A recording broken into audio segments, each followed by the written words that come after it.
स्त्री स्त्री असणं अनमोल आहे. तिला स्वतःचा अभिमान वाटावा यासाठी तुमच्या आयुष्यातील प्रत्येक स्त्रीला हे कळू द्या. जेव्हा विश्वकर्म्याने ब्रह्मदेवाच्या आज्ञेनुसार स्त्री निर्माण करावयास घेतली, तेव्हा त्याने निगुतीने शांतपणे काम करायला सुरुवात केली. ब्रह्मदेवाने विचारणा केली, स्त्री निर्मितीसाठी एवढा वेळ का लागतो आहे? विश्वकर्म्याने उत्तर दिले, तिची रचना करण्यासाठी मला पूर्ण करावे लागणारे सर्व तपशील तुम्हाला निवेदन करतो. तिने सर्व प्रकारच्या परिस्थितीमध्ये कार्य केलं पाहिजे. ती एकाच वेळी अनेक मुले सांभाळण्यास सक्षम असणे आवश्यक आहे.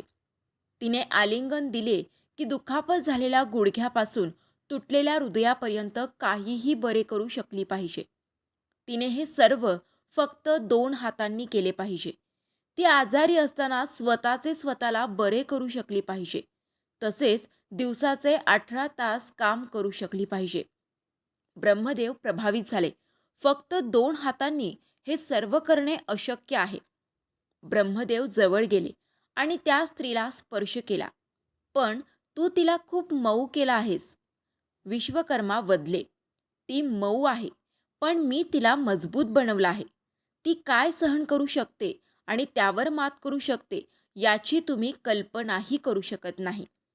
ती विचार करू शकते का? देवाने विचारले. विश्वकर्मा उत्तरले, ती नुसता विचार करू शकत नाही, तर ती तर्क करू शकते आणि वाटाघाटीही करू शकते. देवाने तिच्या गालाला स्पर्श केला. हा भाग गळतोय असं वाटते. तू या भागावर खूप ओझं टाकलं आहेस. ती गळत नाहीये, ते डोळ्यातील अश्रू आहेत. विश्वकर्माने देवाला सांगितले. ते अश्रू आणि कशासाठी? देवाने विचारले.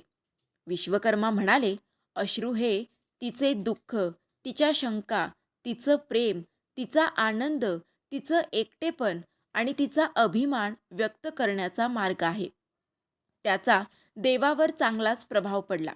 विश्वकर्मा, तू अतिशय प्रतिभावान आहेस. तू सर्व गोष्टींचा विचार केला आहेस. खरोखर अद्भुत घडण आहे ही एक स्त्री. तिच्यात पुरुषाला चकित करण्याची ताकद आहे. ती संकटे हाताळू शकते आणि जड भार वाहून नेऊ शकते. तिला आनंद, प्रेम आणि मते आहेत. जेव्हा तिला किंचाळावेसे वाटते तेव्हा ती हसते. जेव्हा तिला रडावेसे वाटते तेव्हा ती गाते. जेव्हा ती आनंदी असते तेव्हा रडते आणि जेव्हा ती घाबरते तेव्हा हसते. ती ज्यावर विश्वास ठेवते त्यासाठी ती जीवाचे प्राण लावून लढते. तिचे प्रेम बिनशर्त आहे. एखादा नातेवाईक किंवा परिचित मरण पावल्यावर तिचे हृदय तुटते, परंतु तिला जगण्याची ताकदही परमेश्वराकडून मिळते. देवाने विचारले, तर मग ती एक परिपूर्ण प्राणी आहे? विश्वकर्माने उत्तर दिले, नाही, यात फक्त एकच त्रुटी आहे.